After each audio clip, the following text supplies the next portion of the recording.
Assalamualaikum warahmatullahi wabarakatuh. Selamat datang di podcast PKBI Kalimantan Tengah bersama saya Endah Listiani di Let's Talk About. Hari ini kita kedatangan narasumber luar biasa di mana kita akan membahas hal penting nih mengenai remaja, yaitu pentingnya edukasi seksual pada anak dan remaja. Sebelum membahas topik pentingnya, kita kenalan dulu yuk dengan narasumbernya, yaitu Dr. Muhammad Fitrianto Laksono MSI selaku PLT BKKBN Provinsi Kalimantan Tengah. Halo dok. Halo. Gimana kabarnya dok? Alhamdulillah baik. Gimana kesibukannya dok akhir-akhir ini? Ya. Padat ya dok ya? Lumayan padat. Oke.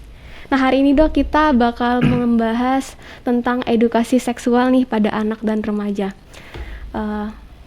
Membahas sedikit nih tentang fenomena yang ada pada anak-anak dan remaja, di mana kalau kita mengatakan edukasi seksual itu identik dengan berhubungan badan, seperti itu ya dok ya, kelamin, berhubungan intim.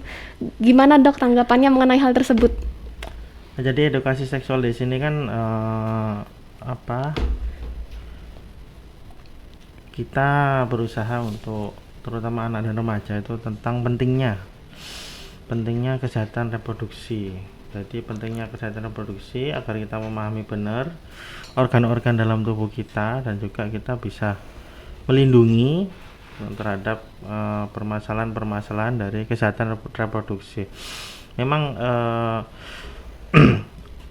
kalimat edukasi seksual itu memang masih agak tabu buat masyarakat terutama di Indonesia. Makanya saya menggunakan pentingnya kesehatan reproduksi bagi anak dan remaja, terutama di Provinsi Kalimantan Tengah di situ. Ya dok, jadi pengenalannya itu supaya lebih mudah dok ya. Jadi pentingnya edukasi kesehatan reproduksi ya dok ya istilahnya. Okay. Nah bicara tentang edukasi seksual kan seperti yang kita bahas tadi dok, sebenarnya sebaiknya itu dikenalkan kepada anak itu mulai usia berapa ya mulai dok? Mulai usia 2 tahun. 2 tahun? Iya, jadi mereka terutama diajarkan tentang budaya malu gitu kan. Budaya malu, ini toilet laki-laki, ini toilet perempuan. Terus dibiasakan juga jangan mandi bersama meskipun ada saudara laki-laki atau perempuan, dan juga jangan sekamar bersama di situ kan. Terus dioptimalkan untuk kalau tidak pengenal itu ya berteriak gitu. Kalau bukan orang tuanya, kakaknya atau siapapun itu berteriak. Kita menghindarkan dari kekerasan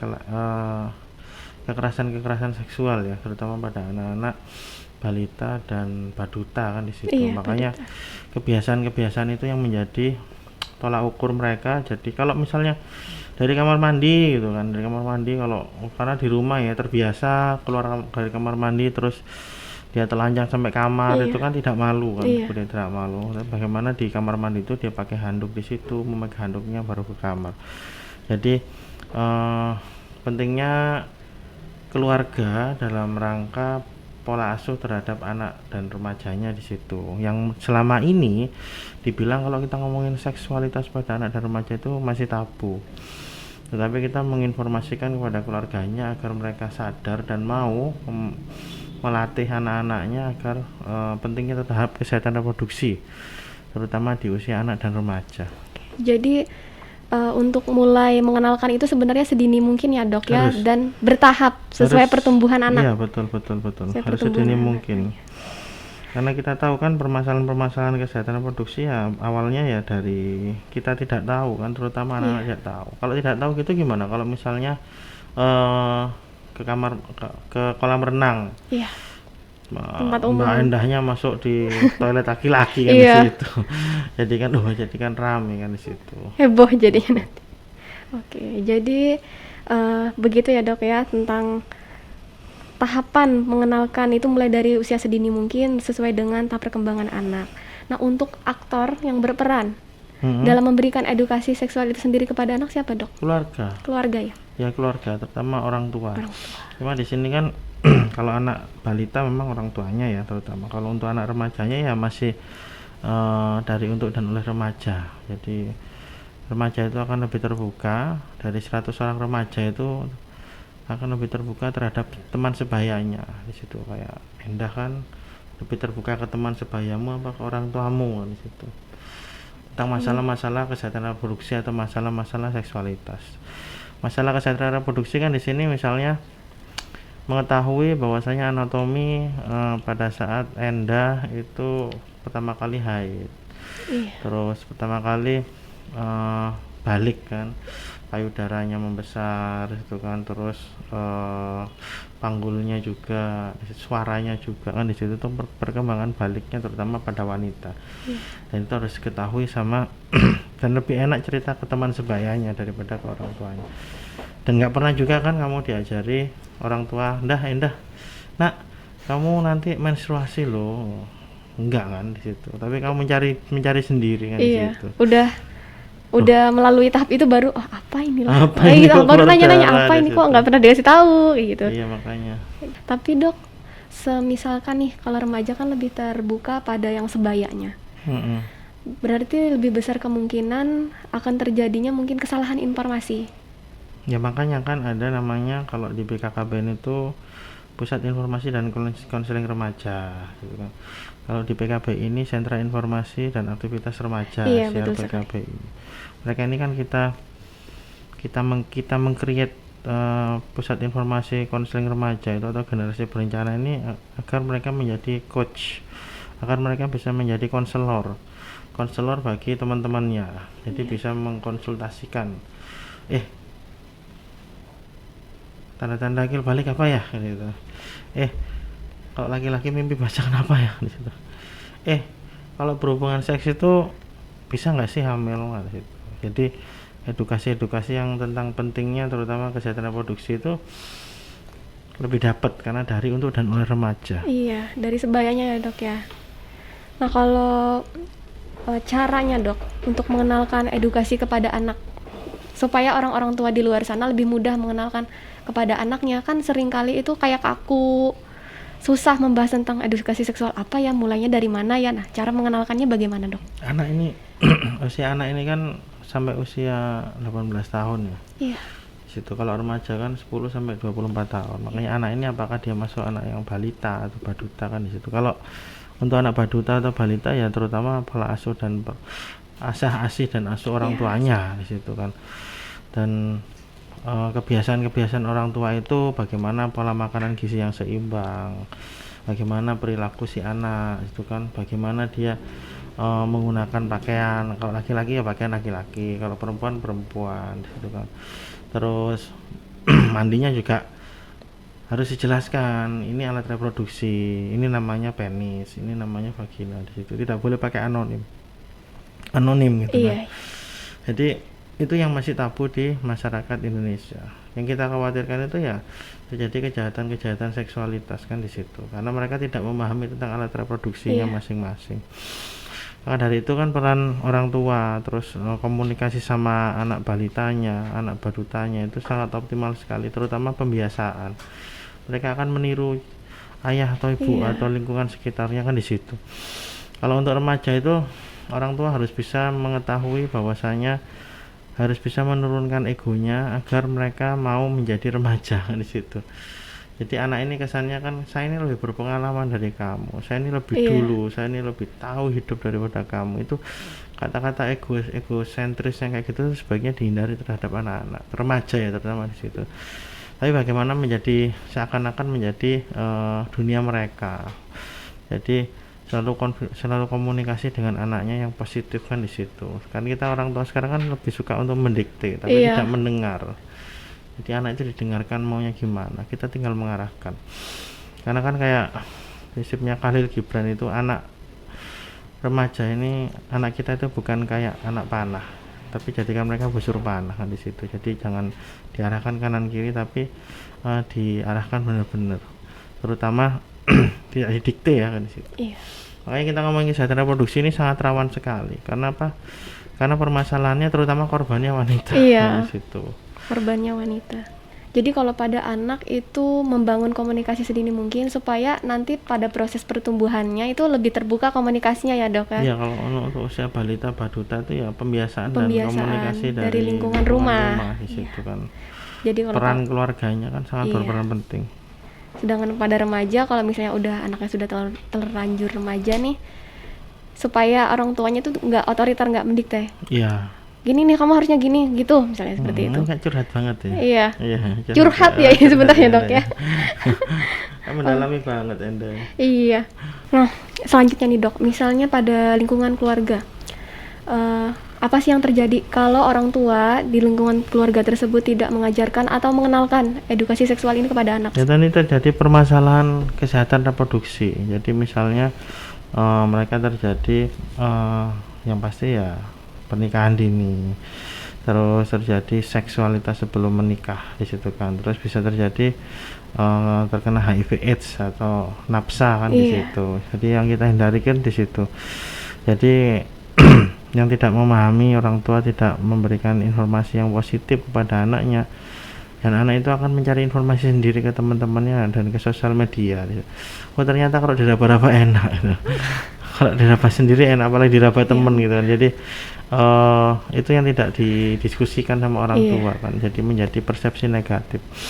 Dan juga perlu komunikasi tadi kan, antara orang tua dengan anak, antara anak dengan teman sebayanya kan di situ. Memang makanya ya sering-sering bergabung lah dengan komunitas generasi berencana. Di sini kan komunitas generasi berencana kan ada komunitas pusat informasi dan konseling remaja di sekolah-sekolah, ada komunitas sentra informasi dan aktivitas remaja CRPKBI di situ kan, atau ada komunitas forum pemuda di situ kan, atau remaja masjid di situ ya.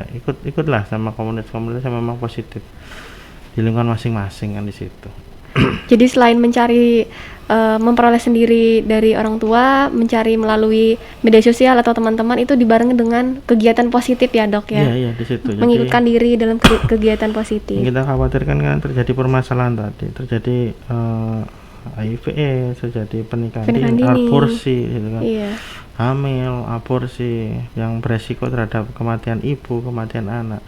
Makanya dengan adanya calon generasi berencana, generasi muda yang sehat dan berkualitas itu akan mempunyai dampak kontribusi terhadap pencegahan stunting. Jadi kalau dari sisi psikologis calon pengantinnya ini sehat ya, dan sisi fisiknya sehat ya, jadi hemoglobinnya normal, nggak anemia, berat badannya ideal gitu kan, si calon suaminya tidak merokok gitu kan. Jadi inilah menjadi gerbang atau salah satu upaya dalam rangka pencegahan stunting terutama di Provinsi Kalimantan Tengah.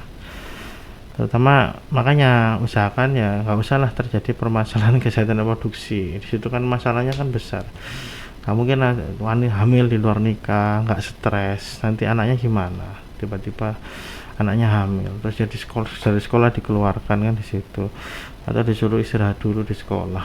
Terus masih terjadi diskriminasi dan stigma yang memang negatif di masyarakat. Kalau memang tolonglah kita itu kalau memang kurang ilmunya ya, sekarang sudah mulai belajar atau literasi apa sih kesehatan reproduksi itu, apa sih seksualitas itu di situ. Jangan sampai kita apalagi dengan usia Endah ya, usia masih muda, usia masih labil, hormon estrogen progesteron naik atau laki-laki hormon testosteronnya naik itu kan. Jadi kalau sudah berdua itu kan rasanya milik berdua dunia di situ. Dunia milik berdua ya dok ya. Tidak ada kendali. Oh ini belum tepat usia, belum tepat tempat. Iya di situ. Ya, belum waktunya. Oke jadi misalnya ini dok, di keluarga ini sudah anak-anaknya atau remajanya sudah terlanjur mengenal hal-hal pornografi seperti itu. Nah apa sih yang bisa orang tua lakukan?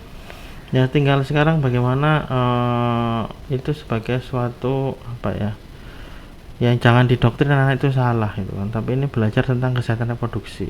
Jadi kalau kita mendoktrin mereka salah, mereka malah akan terjerembab terhadap permasalahan itu. Tapi bagaimana, apa yang diajak diskusi anaknya, apa yang kamu dapatkan dari nonton film porno gitu kan. Jadi diskusi bersama keluarganya. Oh saya itu ternyata menganalisis atau mempunyai tanggapan bahwasanya kok kayak gitu ya berhubungan itu. Apakah itu diajak lagi diskusi lagi, apakah itu diperkenankan sama agama kita kan di situ. Jadi makanya kita kembali ke keluarga kan. Jadi ada 8 fungsi keluarga. Bagaimana penyiapan kehidupan berkeluarga bagi remaja itu, yang pertama ya agama itu kan, terhadap ketuhanan yang Maha Esa. Kalau agamanya diperkuat, diperbagus, oh ternyata ini di keluarga kita ini, ternyata rumah kita ini misalnya nih, kok kita jarang sholat bareng jamaah, atau kita nggak pernah ngaji gitu kan. Itu kan jadi feedback ya. Jadi jangan menyalahkan satu anakmu kenapa kok dia nonton film porno gitu. Tetapi kita koreksi diri sendiri sebagai orang tua.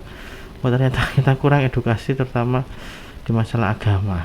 Jadi ada rasa bersalah nggak dia kalau nonton film kayak gitu di situ. Jadi tergantung persepsi kita melihatnya dan kita koreksi diri sendiri. Terus sebagai orang tua ya misalnya di situ.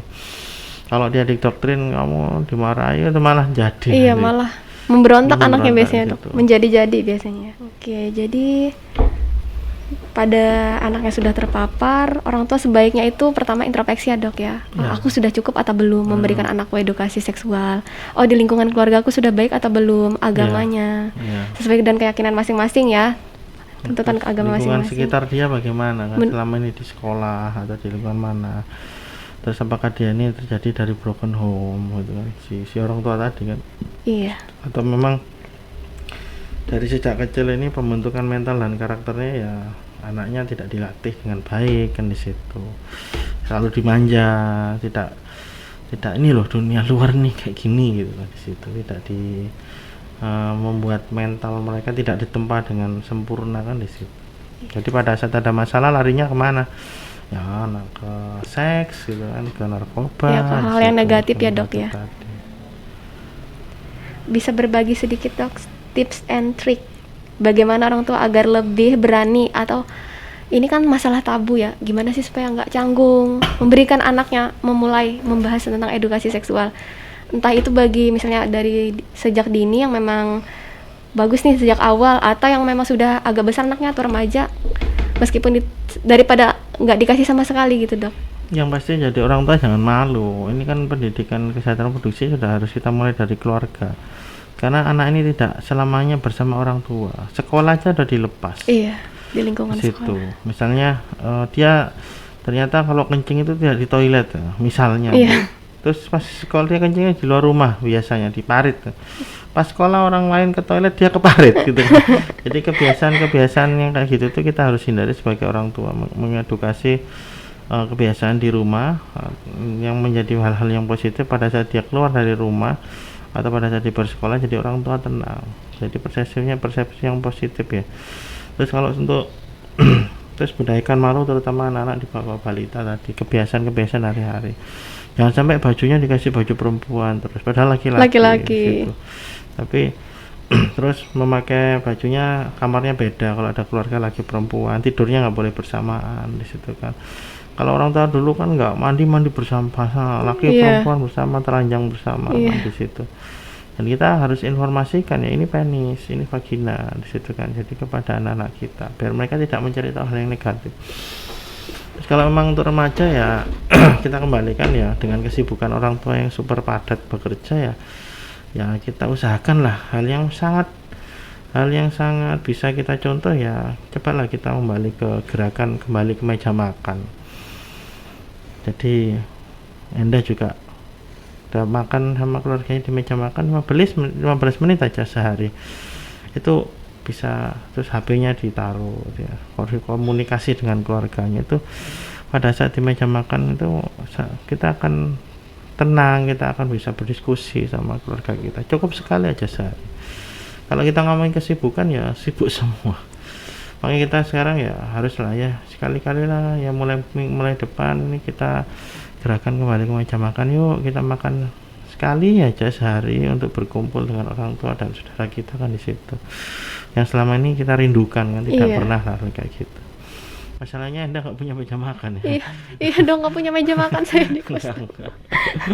Kalau di rumah kan makannya nggak di meja makan pun nggak apa-apa kan, yang penting kan harus bareng kan di situ. Iya.